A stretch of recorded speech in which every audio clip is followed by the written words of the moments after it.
Hello everybody and welcome back to Forza Horizon 3. I am here with the final car that I'm going to be using for basically any of these, well I shouldn't say final car because I don't know when this video is going out because I'm just recording a bunch and scheduling them out. But at the time of me recording this is the last car I'm using. I recorded videos in a funky kind of order I guess, but yeah, we're going to be taking the new Toyota Supra out to our rallycross track. Now, this car starts almost up into B class, so it should have no problems getting to top of A class with its standard engine and so on. We have seen through with some cars that the tires can get it can shoot the PI up quite a bit. Like I said, I don't think we're going to need a standard engine, but you can put the 3-liter i6 twin turbo, or you can put the 3.2-liter i6 in it.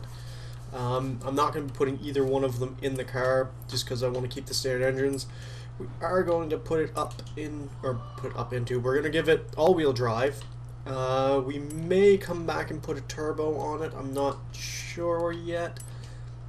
We can also get a body kit upgrade which will give us hopefully some wider tires. It does look like it would give us the ability to, so I'm going to put that on for now. We may not actually use it, I'm not sure. We'll get the rally tires put on and see where we are. Okay, so we're almost halfway through A class, about a quarter of the way actually. This is going to be another one of those cars where when I put all the maximum tire widths and stuff on, I'm not going to be left with a massive amount of room for upgrades, but it still does look like we're going to get a decent amount of PI to play with. Some of these handling parts, like the rear tire widths and the wing, are actually dropping the PI down slightly, which is kind of nice. It'll give me some more room to play around with all of the handling parts that I want. The car only has 206 horsepower to start with. It's over 3,000 pounds, so I am going to want to get some weight out of it. I am also going to want more power though. Oh, excuse me. Sorry about that. Ugh. I'm not sure if I want to go for which weight reduction I want to go for. This only gives me about 30 PI to play around with, which depending on how much PI the power parts give me, because we have seen cars before that the power parts don't really give them a lot of PI. I think I'm going to stick with the sport weight reduction for now, because I do want to get more power in this rather than just knocking a little bit more weight out of it. So I do want to try and put as much power as I can in this car. I do also want to put all the handling parts on because I am aware of... I don't want it to sound like a bad thing, but I am aware of the age of the car. It is an older car, so generally you want to put the handling parts on, especially the roll cage on the older cars. That's peculiar. You could upgrade it to have a turbo in it, but it has twin turbos to start. Okay, so this is going to be a car that power does jump the PI up quite a bit, because that only had 68 horsepower. We're already into S1 class. That's not really what I wanted to see, because that doesn't even give us 300 horsepower. This car could suffer from the fact that it might actually be... It might have issues accelerating. I'm not 100% sure. I've never actually used this car, so I'm not sure what it's like from standard. But I have the feeling that it's going to have issues accelerating just because of the fact that we only have 265 horsepower and we weigh 3,300 pounds. I'm not expecting this to tackle the top of the table. I don't think it's going to go near the Datsun. Again, I'm thinking it'll probably go around the Nissan Silvia that was from the last DLC pack. It had kind of a similar story, whereas it had not enough power, it didn't really accelerate out of the corners quick enough. I am just thinking maybe if I maybe if I take the wide body kit off, how much that would give me quite a bit of PI to play around with still. It probably just reset the tire width as well. Didn't reset those. Okay, so yeah, we would still have to put the maximum tire widths on, which to be honest didn't make a huge difference. 295s on the rear, and what was it, 265s? Yeah, 265s on the front are pretty good going, and that does give us a bit more room to play around with PI wise, which is nice because I do want to try and get some more power in this car. It should actually, okay, so it doesn't allow me to get that. I get one stage of turbos, and then I should be able to put a drive line in the car and maybe a clutch. Ooh, I could get a clutch. Could I get a gearbox? I can get a gearbox. Maybe the next flywheel upgrade. There we go. So we're at the top of A class. We got a little bit more weight of it, not a whole lot. 3,400 pounds. 314 horsepower.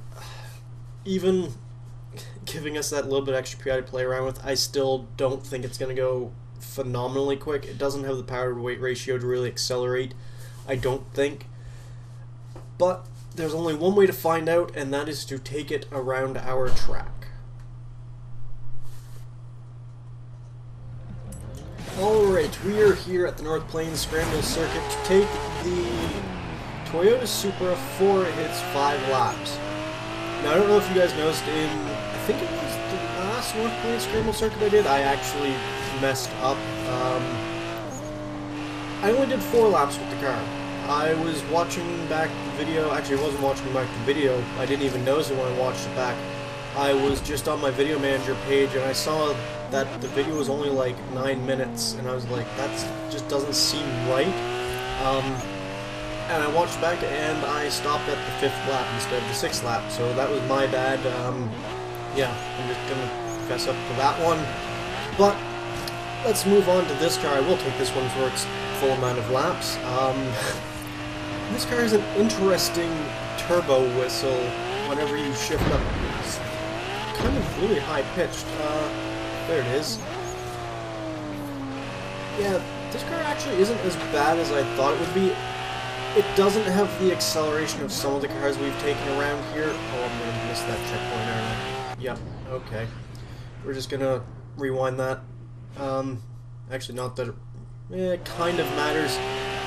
If it was earlier on the lap, I wouldn't have rewound it. I just would have let it reset, but we do need to try and get a decent run around that final corner down into our first flying lap, because I want to give the car a fair chance at having a decent first flying lap. On these regular laps, I wouldn't actually rewind because that would severely affect like the outcome of the lap, but I'd rather have a good run coming into the start of our next lap. So yeah, that's the only reason I'm going to use the rewind there. Yeah, it doesn't have acceleration problems like I thought it would. I'm not sure really why. It might be the way the gears are laid out. It's giving it... The gears do seem fairly long, which I would kind of think that would kind of hinder it in a way. But it doesn't seem to be accelerating too bad. It doesn't seem to have the problems that the Sylvia had with getting accelerated, but it doesn't have the acceleration that the Datsun had. I really don't think... I almost turned in that corner too soon again. I don't think that we're going to see it challenging the Datsun. The Datsun did a 104.0. We just did a 106. That puts us, I think, just above. Yeah, we're just above the Sylvia, right around where I figured it would go. I don't know where this car is really losing its time. I guess it's just not accelerating as quickly. To be honest, it doesn't feel like it, like coming up this section in 4th. You can definitely tell that it's having struggles getting accelerated. But through the early gears, it doesn't feel like it's having a problem getting accelerated. It's getting up to 80 miles an hour, almost 90 miles an hour up that section there. And it just doesn't feel like it's having that problem with getting accelerated at all. It's just... It's one of those cars that feels like it's going fast, but it really isn't. It's kind of a hard phenomenon to explain, but there are cars that you drive and you feel like they're going fast, and then they're just going slow.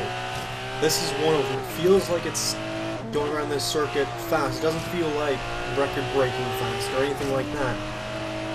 But it definitely feels like it's going quicker than what it is. that lap unfortunately wasn't good. Got a little bit out of shape coming down that hill over those bumps. I am kind of enjoying the turbo whistle, I'm not gonna lie. It's quite an odd whistle and I'm actually kind of liking it.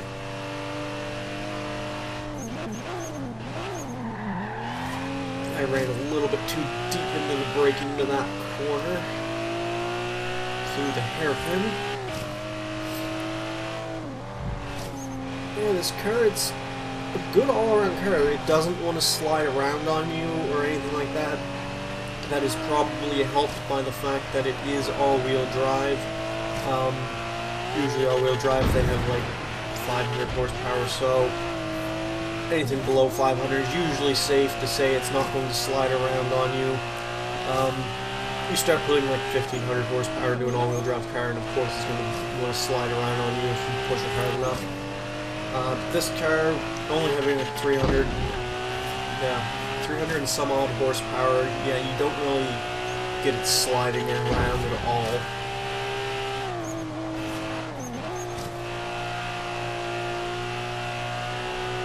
Try to carry as much speed through these corners and through the chicane as I can.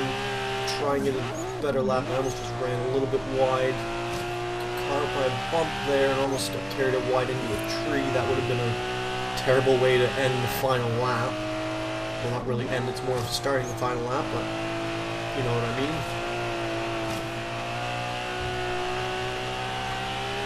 Okay, we're heading up to the jump into the water for the final time. This car seems to handle the jumps relatively well. It doesn't really bounce up on the landings of them or anything like that. There's no drama with the car. It just kind of lands and then just carries on. You don't really lose too much momentum through them either. It's a relatively solid car all around. It's just lacking that bit of acceleration, I think. It can carry its corner speed extremely well. We are going to be on for a quicker lap by about 0.4 of a second. Yeah, it's just lacking that acceleration. It can carry the speed around the corners. That's not a problem for the car. It's just, yeah, lacking that little bit of acceleration there. And unfortunately, it doesn't go massively quick. It didn't actually even promote itself up from the first lap, or up in any positions, basically. After the first lap, it was just above the Nissan Silvia and below the Jeep Renegade. It is still below the Jeep Renegade by a fraction, by less than 1/10 of a second. It is, actually no, just above 1/10 of a second. Yeah, I swear I can math. Yeah, unfortunately the car doesn't go to the top of the table. I would have liked to see it go to the top of the table, but once I saw how much the tires added PI, I could see the problem we were going to have with it. The problem we had was the fact that it just didn't have the power to be able to accelerate through this course. And that's something that's critical through this course. You need to be able to accelerate down the straights and so on, and be able to carry that speed through the corners to be able to basically have a fast lap time. But that is going to be it for this video, guys. I hope you enjoyed it, and if you did, hit the like button and be sure to subscribe. And until next time, goodbye.